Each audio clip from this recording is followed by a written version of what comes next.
Memories of Kingswood by Yvonne Wilson of Blaxland, 2774. Narrated by Janine Penfold. My first memory of our new house in Kingswood was full of sunshine and dreams for the future.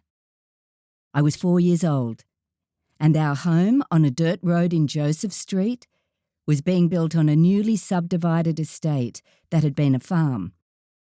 It was down the hill from Kingswood Station, the cemetery, and the Catholic church and school. The original farmhouse was behind it, across the paddock and creek, with the rail line in front of it. Our land was on a rise, so we were at eye level with the passing trains. The first visit to the foundations and floor beams was exciting. I imagined myself a circus performer as I tried to balance on the exposed floor beams. My father could be heard laying out plans for his vegetable garden and chook shed in the backyard. My mother claimed the front yard for her dream flower beds. It seemed that this place was magical compared to my grandfather's dark, gloomy house at Leichhardt. Moving day finally arrived, and my 3 brothers and I were allocated our bedrooms. Unfortunately, Jacqueline, my only doll, lost her head in the move. I wonder now if one of my brothers had something to do with that. I remember the outside smelly dunny can toilet, which was serviced by the mysterious dunny can man. Also, that my dad hid the TV aerial in the roof cavity so we didn't have to pay the tax on it. As the family grew in number, so did the house, with more bedrooms added and a large dining room in the middle of the house. The long concrete front veranda was the scene of many watermelon seed spitting competitions between us kids. Later, my 2 youngest sisters could be found there every Saturday morning with their craft boxes of fabrics and Barbie dolls, creating fashions for hours. The toilet technology progressed to a septic sewer drainage system running down the yard towards the creek. The willow tree planted at the bottom was the scene of many cubby house games. Civilization arrived when the sewer was finally connected, and we had 2 toilets inside that flushed. For me, the significant progress was when the telephone was finally installed when I was in high school. I immediately rang my friends and arranged to meet them. Over time, the road was sealed. Still later, curb and guttering installed.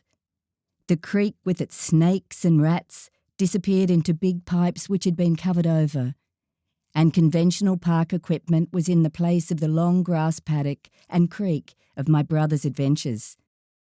In some ways, my childhood was idyllic. I loved walking to school up the steep hill after rain because the clay gutter turned into a creek, which looked so interesting with its sticks and rocks. I can still hear the crows calling, especially in the afternoons.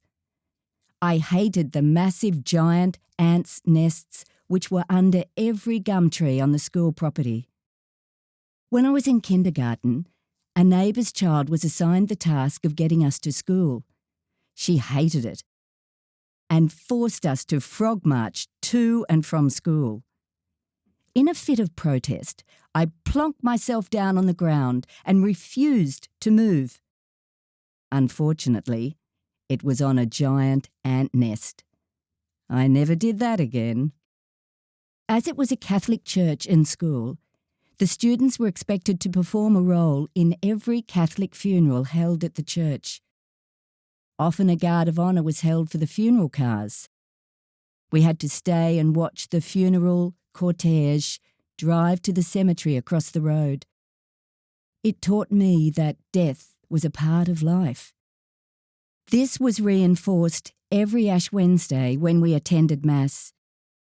Every person filed to the front, and the priest would draw a cross on your forehead with palm ash, chanting, "Remember, man, that you are dust, and to dust you shall return."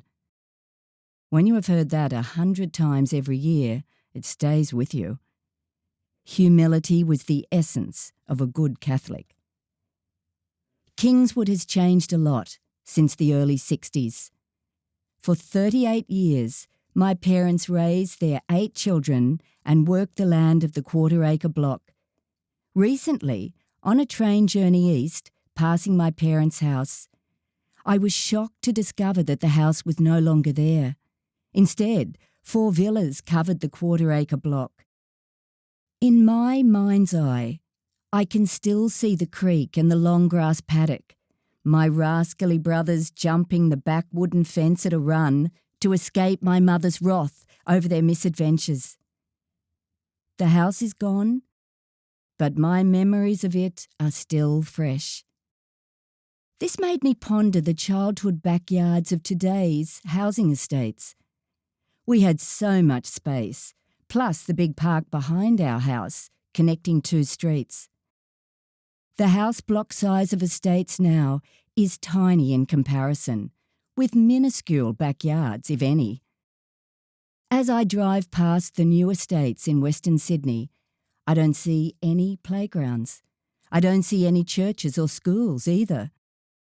Without space to run around in and play backyard cricket or kick a soccer ball around, children are limited to their ubiquitous devices, head down, alone with their screens. Surely this inhibits the development of the Australian sense of freedom, open space, and a thirst for adventure. The end.